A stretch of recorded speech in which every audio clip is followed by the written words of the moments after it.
So some opening comments from Mayor Halloran.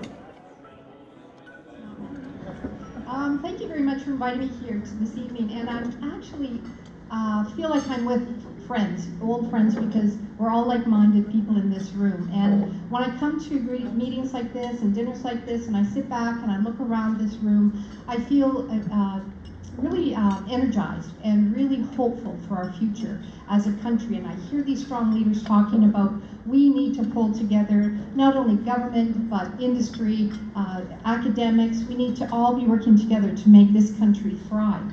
And I know many years ago when I first was mayor, and David Johnson, who I'm sure all you know was president of University of Waterloo and is now our beloved Governor General, he was so intent on creating Canada to become a smart, caring nation then. And one of the things he was really pushing was our strength in ICT.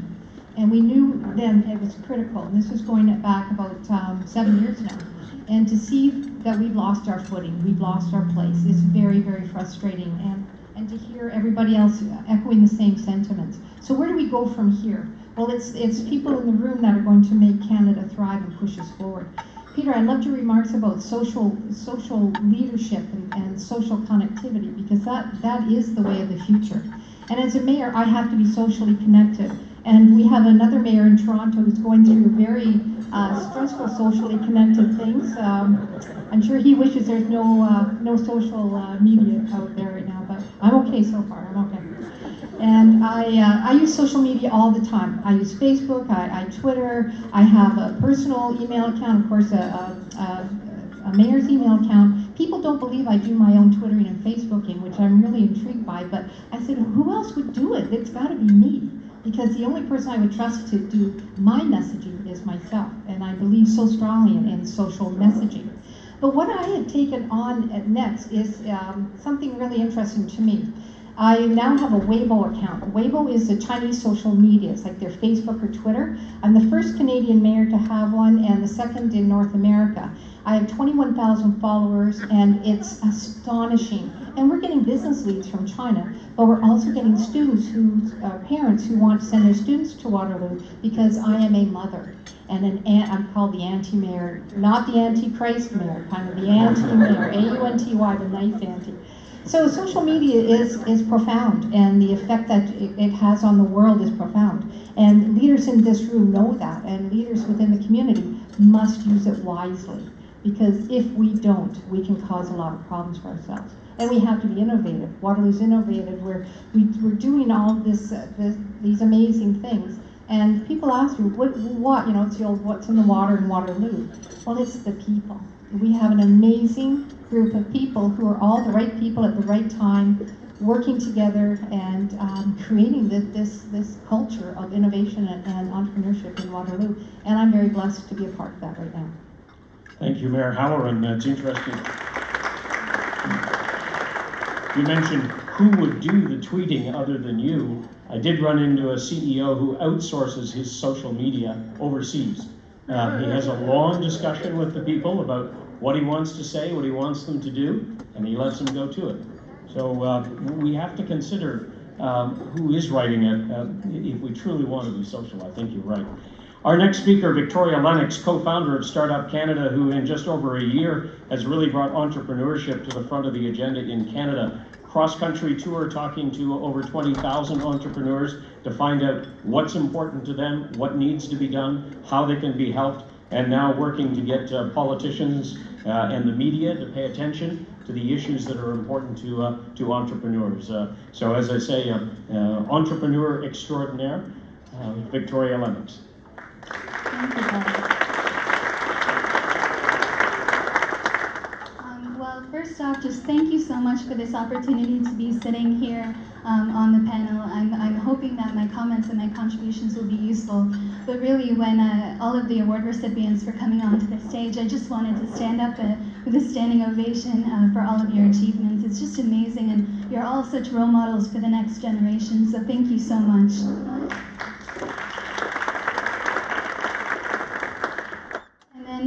before I get on to Twitter and tweeting and kind of the social CEO and the topic for this evening, the 21st century leadership, and I'm kind of coming at it from kind of the next gen perspective.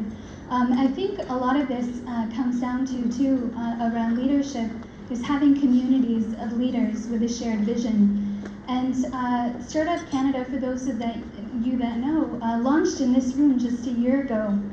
And we're very new entrepreneurs at this initiative.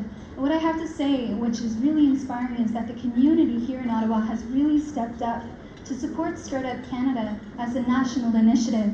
So people here in this room that I didn't expect to see. Well, of course, John from CATA was our very first member when we were cold calling, saying, we want to start up Canada, will you help us? And then CATAAlliance was our very first member. It was fantastic. Soren Khan, who's part of CATA, joined as one of our board members. Of course, Paul has just joined as an advisor in Market to World, has been a fantastic partner of Startup Canada from day one. Jason Flick was one of our investors in our crowdfunding campaign, and then Brenda Halloran hosted our launch of our crowdfunding campaign in Waterloo. And of course, Bruce Lazenby from Invest Ottawa welcomed Startup Canada into Ottawa and hosted our tour here earlier this year. So I just want to kind of note all of this because this is a room of friends. And I just love how the community is stepping up to support the next generation and kind of putting in that blind faith of, I don't know if this is going to work, but I want to be along for the ride, and I just have to thank you for that. So thank you.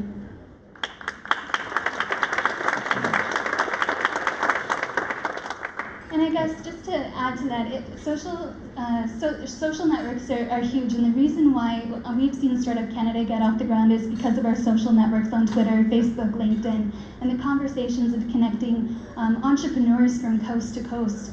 And just, I guess, to contribute to the conversation that's already been started, the value that we see from that social network is not just being more transparent as a social CEO, but actually broadening the network, lead generation, and starting to connect entrepreneurs who wouldn't normally connect. And at the same time, we need to think about who the audience is on these social networks, and very often it's younger people. And so when they see CEOs step up, becoming more transparent, becoming more social, they really see themselves as potentially coming into that world as well.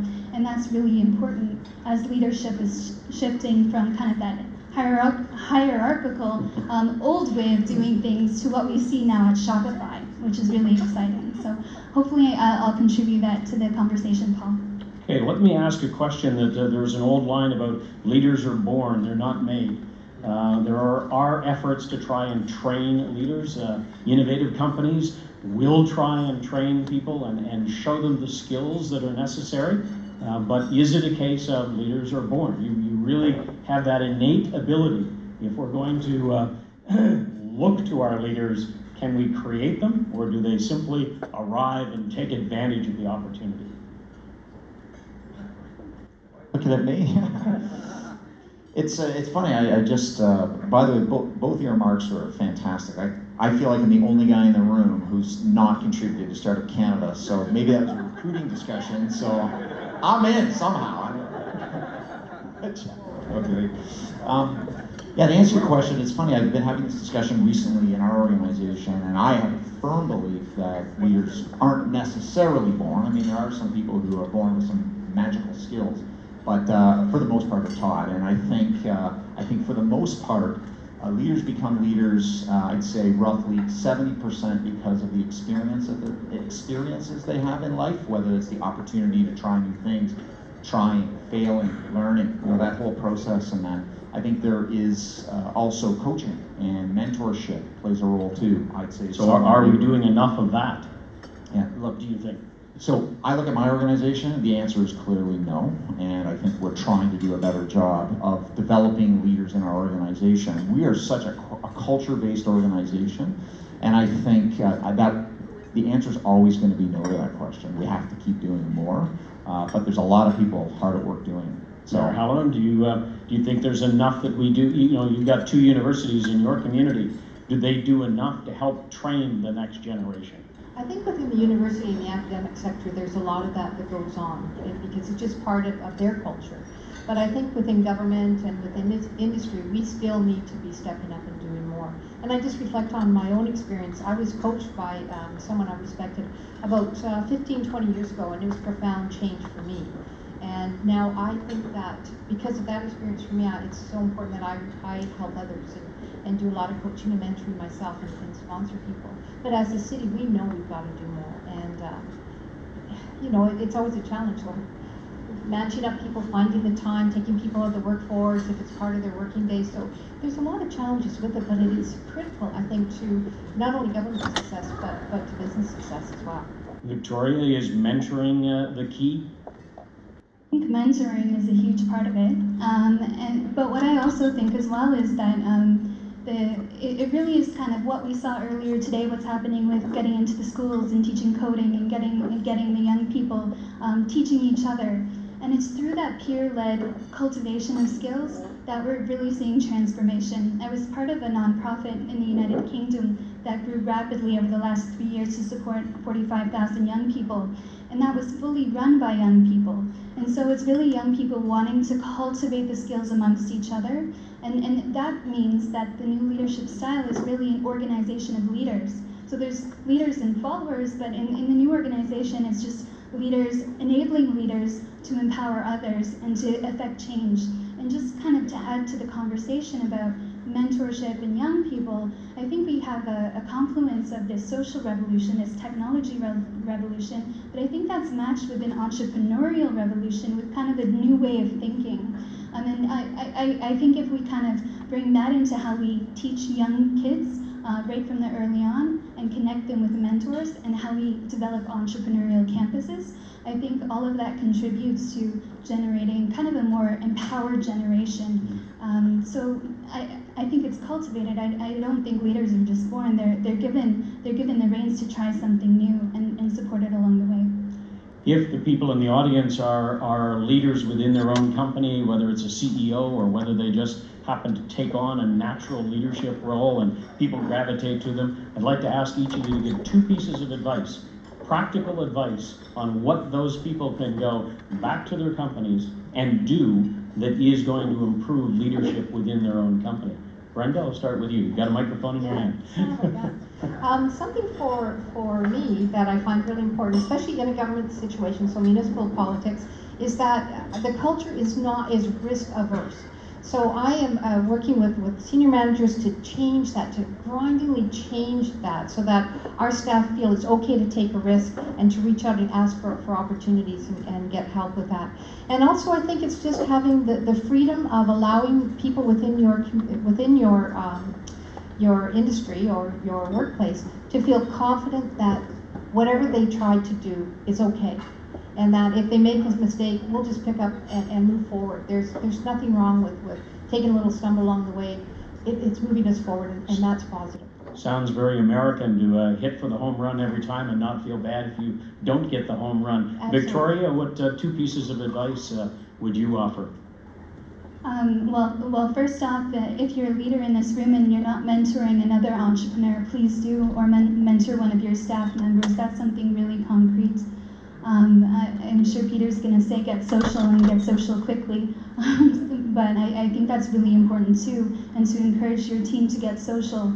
But the first thing I would say is start paying it forward, because that's not just how you build your companies, that's also how we build communities and how we're going to kind of set forth a vision for Canada. Peter?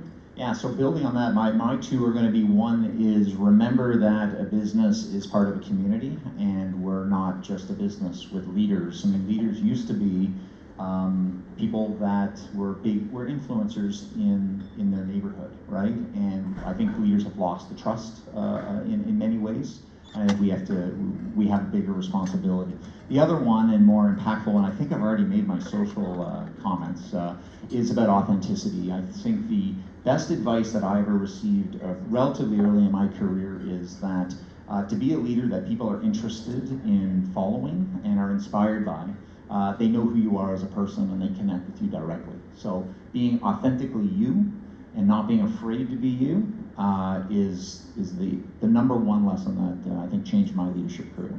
I'm sure a lot of people in this room have easily spent time in front of a screen and wondered where the time has gone when they do their Facebook and they tweet and they do Instagram and I think I saw the other day there are now 200 social networks out there that we can choose from. Your point to you can make money as a company by being social.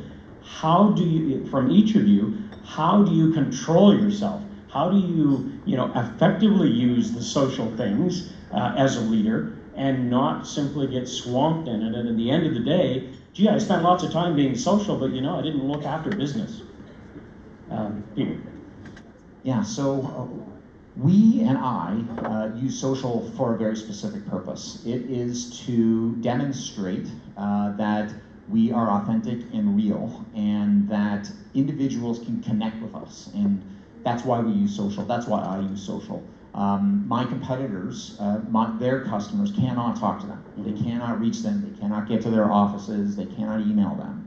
And they can't. But if your 2 million customers try to get a hold of you, you'll never get off the screen. I find our customers are very responsible in that regard. And I do have people that help me when it comes to emails and things like that. So it is a balance. I find time to do it. There are also lots of tools that exist, many born here in Canada that we use that help you manage your time. Schedule tweets and those types of things you want to say. When it suits you, you can schedule them throughout the day. I too write my own content, although I do have some people who say, here's a great article you might want to forward along. Right. So it's a balance. Leaders have to very clearly do the things that are important. This is a piece of it. There are other things that they need to do too. Victoria, how do you keep it under control and still use it effectively? I'm not sure I keep it under control, if you follow us. For us, we use the tools. So we use tools like Hootsuite in order to manage.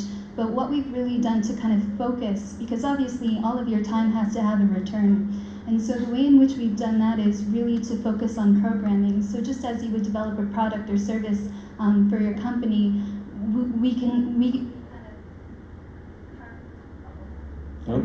we kind of carve out our social media strategy as one of our programs and products, and we measure it relentlessly. So that's how Startup Canada has done that, and that's how a lot of nonprofit organizations are doing it too, to kind of mobilize social ideas. Brenda Halloran? That, I don't know, actually. I'm out of control. Yeah. But time management is a big challenge for me in my job, but I tend to do a lot of my social media in the morning. When I get up, I read the papers, I use social media for my news as well. And then I do that, and then I just kind of, when I have lulls in my day, I'll do it. Or if there's something big happening in the city, or if there's maybe a tragedy in the community that I need to be, giving social media, if there's a fire, if there's anything that the community needs to know, because I have quite a few people in the community involved, so I use that to make sure that my community feels safe and secure. And so do you try to block out a time during the day, and then you move on and do other things? Yeah. Yes. Other more traditional social face-to-face. Yeah, this is a government town, so I feel I have to ask this question. What kind of leadership do you want, or do you think we need from government? Is it a case of they take the leadership role and tell us what to do, or do they help the private sector, but for the most part stay out of the way? Well, let's start with the politician. I go with option B. I think government has to stay out of the way. I believe in business. I believe that we need to be there to help, not to hinder. We work so hard in my community to be a partner and and to help facilitate companies as they move forward. And I think as government, we need to be transparent, we need to be honest, we need to be trustworthy, and that is something that Canadians deserve, and Canadians expect that, because we have that personality, and we're intrinsically good, honest people, and our politicians need to reflect that. Victoria? Yeah, I think just as a CEO of a startup today, your staff and your employees or your volunteers have options. And so an entrepreneur has to mobilize their employees and mobilize their team with setting a vision and setting a mission for the entire team that really galvanizes their passion and makes them want to contribute.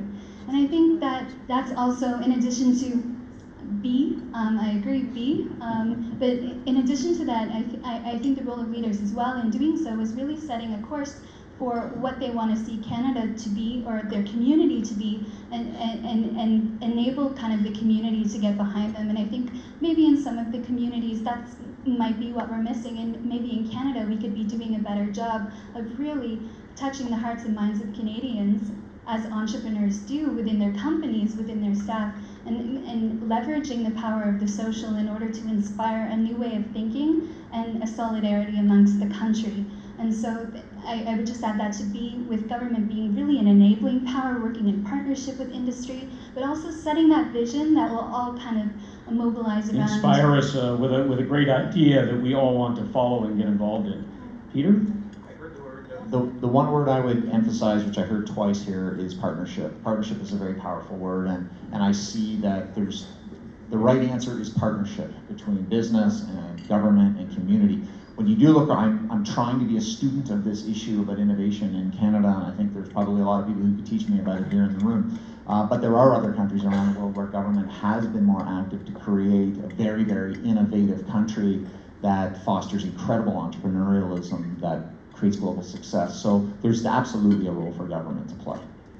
Let me ask a question of the entire audience. We gave out an award earlier tonight for innovation in human resource management, looking after our human capital at our companies. How many people here see their management of their human capital as the priority for their company? If you don't do that right, you're going to have problems. Those that would agree with that? Or it's, yeah, okay. A lot of people thinking along that line. So Peter, let me start with you. That ING has been recognized as a best employer and doing the best things for their corporate culture. Is that a key thing that leaders perhaps don't pay enough attention to? That if they don't look after their employees or their volunteers, if they're a startup, they're going to be in deep trouble. Yeah, when we were created 16 years ago, there was something very clear in our minds. The only way we were going to be different from our competitors is if we were different on the inside, which meant our culture, our values, who we hired, the leaders, the people who succeeded, the people we asked to lead. Culture is an absolute priority, and your customers know who you are because of that interface. Marketing is the promise you make. Everything else is delivering, and that comes from the people inside your organization that create products, that talk to your customers, that do everything. Culture for us is the #1 issue. Someone asked me a question, what keeps you up at night? I say, we're a growing company. The thing that grows me up is, that keeps me up, is if I have to hire 250 people next year, right? How am I gonna maintain the magic of my culture? And so there's nothing more important as far as I'm concerned. And that's the reason why we've had some success in this marketplace. Victoria, do leaders need to pay more attention to their employees than they have in the past? Well, I think so, especially with this generation that's grown up with technology at their fingertips, right, from a very young age. And they have different expectations of what they want in their careers, and they have a different expectation of what a career means and what a workplace is. And so we need to appreciate that in the corporate sector, but also in the startup sector. Really, this generation and kind of the way things are going in this revolution of social revolution and revolution of ideas and entrepreneurship is that there's an expectation that when you work for an organization or when you're doing work, you want it to have meaning and you want it to have purpose and you want to feel that you're leaving a legacy. And there's a big sense of this amongst this generation. And so it's up to the leader to be able to articulate what that vision is. And like I said earlier, to mobilize their staff around it. But certainly this is an issue that we hear all of the time around the issues of employability and entrepreneurship amongst the next generation, and just a difference in expectations between the young people and the actual startups and the organizations that are recruiting. And so there's a culture gap there. And that culture, there's a huge opportunity there to embrace new ways and new technologies for a lot of your organizations and startups. So, Brenda, last word to you. Yeah, it's very important. Like in government, it's people who deliver the services, and so it's all about our staff and about the people who work for the community. So you have to instill in them that sense of that this job is so important, so critical to a community's success, and what they do is so important, right down to the men and the women who are out at 2 a.m. plowing the roads.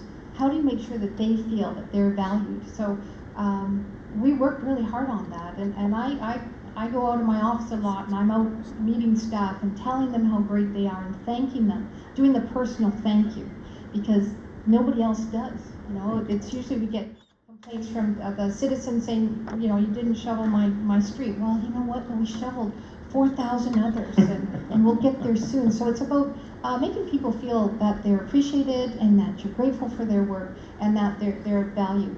And I really agree with what Victoria's saying, is that in government we have an aging workforce, and so we have kind of this gap between a lot of people who've been in a workforce for 25, 30 years and bringing in young people.